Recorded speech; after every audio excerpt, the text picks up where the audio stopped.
Oh man, oh lord, he's coming. Yeah, that's easy. Oh man. Doesn't have ruin. Oh, Jakes! I didn't see that! His monitor! Oh my Dude, gosh. the tear radius is so small. Oh my gosh. This Dude, his doctor tear is radius. insane. He had a small tear radius. Nice. No. He's gonna camp you. Oh, Panda, you left. I have to get up now. Right there. Oh.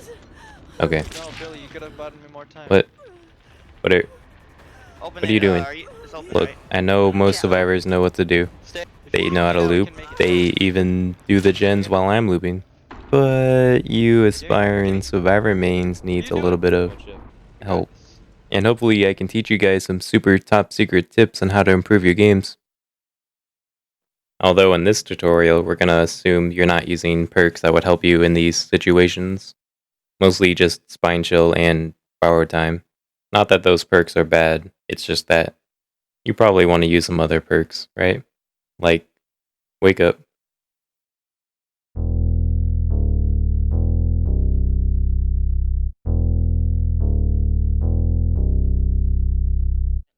Finish it. No, Wait, no. Finish it. Help her. Distance is the space you make between you and the killer before the chase starts. It's almost like pallet looping, but Finish it. without Start using connecting trap. pallets. You're choice. gonna have to hold W towards every... Running away from the killer before the killer is able to injure you is one of the most powerful things a survivor can do in Dead by Daylight. The killer isn't injuring you and isn't forcing you to drop pallets. Distance is very safe against killers that don't have a power that helps during chase. Like this pig. It takes a long time for the killer to run in a straight line and catch up to the survivor. Eventually the killer will catch up to you. This is when you move to a pallet loop, wasting more of the killer's time, allowing your team to get the objectives done. Now, when should you use this? Come on, I'm trying to record. Oh my gosh. Now, when should you make distance? You should start to make distance before the killer sees you on a generator while a pallet is getting kicked, or after getting injured. Truth is, Especially when getting injured, it's rigged from the don't start. run to the nearest pallet loop with your speed boost. Use that speed boost instead to make distance, Top for second. and do the same thing. Use distance until the killer catches up to you, then run to a nearby pallet loop. When you've made distance, run along pallet loops, but don't go into them until the killer is at a medium distance near you. Or medium range, I should say. The new map, Midwich, is filled with plenty of areas to make some good distance. You can run to any of the classrooms at any time for a pallet loop. I'm just doing the objective. Just try not to Side get objective. caught off Purple guard flashlight for you, Billy. while It's making basement. You want me to distance. bring it to you? Just keep your eyes on the killer and you'll be fine. Alright, I'll keep my purple Yeah, the toolbox. video in the background with the pig. Just by using distance, I got a 2-minute chase just by using 3 pallets and didn't even get injured. This is how powerful distance is. Let's move to a slightly stronger killer. Let's say, Freddy.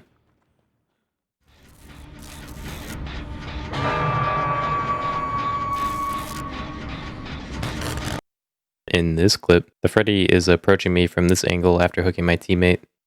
The Blood Lodge house I'm in has no pallets and a very weak window, so before the Freddy has a chance to see me, I run through the middle house towards the middle of the map, which has many pallets and connects to many of the pallet loops and windows in the map. I look behind me to see if the Freddy is still chasing me, which he is, so now I just make distance until I get to a pallet loop and then just start looping the Freddy.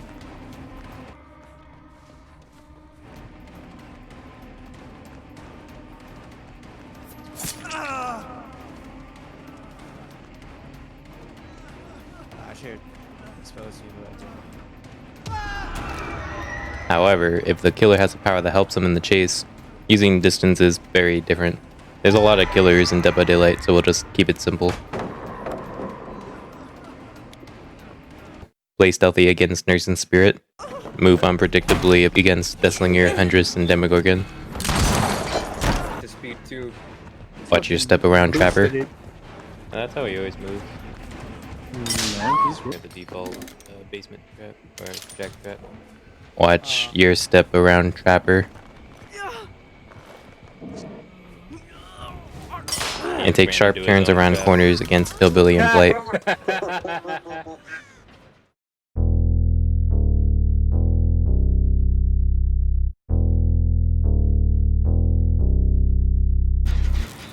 Dude, I can't keep him away from me forever. Got this. What are you? Don't do this with your flashlight.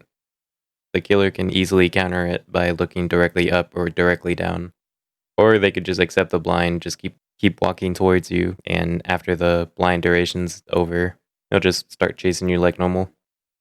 The only upside of doing this is that the killer will most likely start chasing you instead of your teammate, like this doctor right here. What are you guys doing?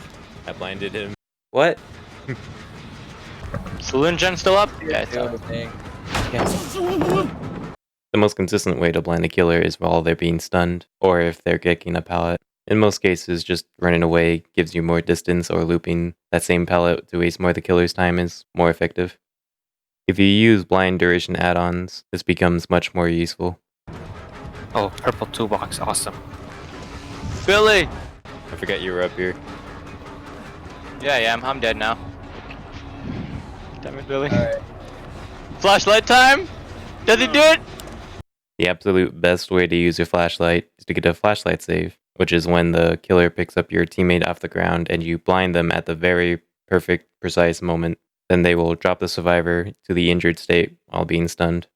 Oh yeah, it's also the most difficult thing to do in Dead by Daylight.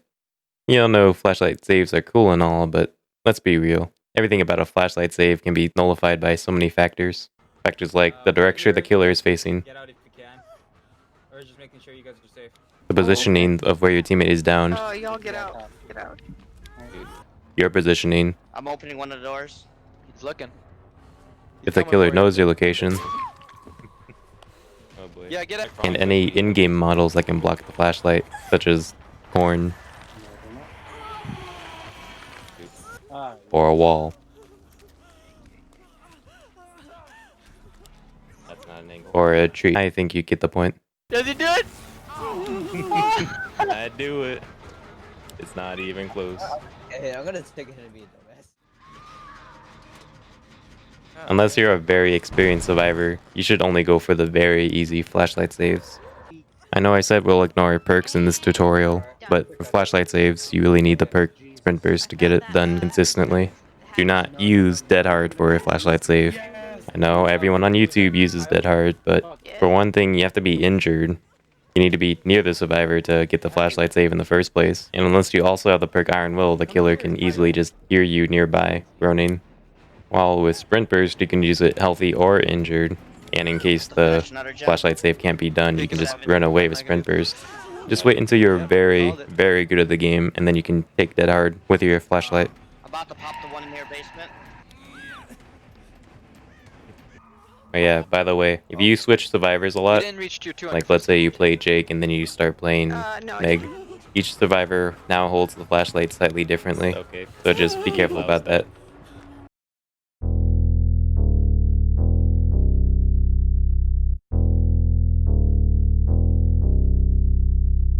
That's actually easy. Now, altruism is the most complicated part of this video, and for those who don't know, altruism is getting unhooks and healing your team, just helping your team out.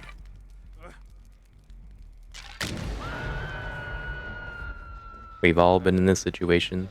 Your teammate gets hooks across the map, you and your friendly Dwight are working on a gen, and you think the fourth survivor can get the unhook. Let's get this gen done. Then the survivor on the hook reaches hook stage 2. The killer was apparently looping the fourth survivor. Your gen isn't even done yet, and that survivor on the hook not only has one more hook state for the rest of the game. Surprisingly, it was your job to get the unhook. Or maybe the Dwight's job, but mainly you. It was your job to get the unhook. Obviously, if you have perks like Borrow Time or Kindred, you should be the one going for the unhook. But this tutorial, you're not going to have those two perks. So, when do you go for the unhook? Here's the most common situation you'll be in. The first survivor's on a hook, and hopefully you're on a generator when they are getting hooked. The main sign of when you should get the unhook is how many teammates are near you. If you see 2 other teammates near you working on gens, be the bigger person, pick one for the team and go for the unhook, regardless if another survivor is following you for the unhook. Only exception is if one of the other survivors are way closer to the hook, like within barbecue and chili range of the hook. If you see another survivor near you and they're not being chased and not going for the unhook, you need to move towards the hook and figure out what the fourth survivor is doing. The fourth survivor is either getting the unhook or being chased. Practically a 50-50 chance of the survivor being unhooked without you. If you do see the fourth survivor getting the unhook, just work on a nearby generator. You should have seen at least one on the way to the hook. If you don't know where your other two teammates are, you should stay at your generator until you figure out where the killer is. If you hear the terror radius or see the killer, figure out if he's walking towards your side of the map or if he's chasing one of your teammates. When the killer finds you or decides to chase you, obviously just loop. Your two teammates should be getting the unhook. If the killer is currently chasing a teammate, look how much progress your generator is at. If that survivor being chased can loop the kill long enough for your gen to get finished, stay on the gen.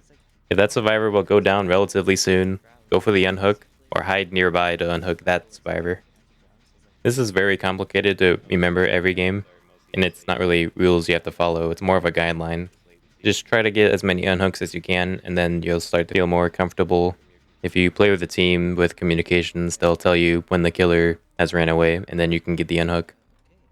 As for healing yourself or having another teammate heal you, make sure you made massive distance between you and the killer to start healing. So whatever you do, do not heal nearby the killer or within line of sight of the killer. For one thing, you have to watch out if the killer has the perk A Nurse is Calling. This will allow the killer to see you healing through walls, and the fact that you or your teammate are injured and they can be down in one shot. If you are forced to heal near the killer, you should heal in a way where the healthy survivor that's healing the injured survivor is healing the same direction where the killer is. This is so if the killer catches you two healing, he'll have to basic attack the healthy survivor, and that survivor can run away with the injured speed boost, and the injured survivor getting healed could just run away and make some distance too.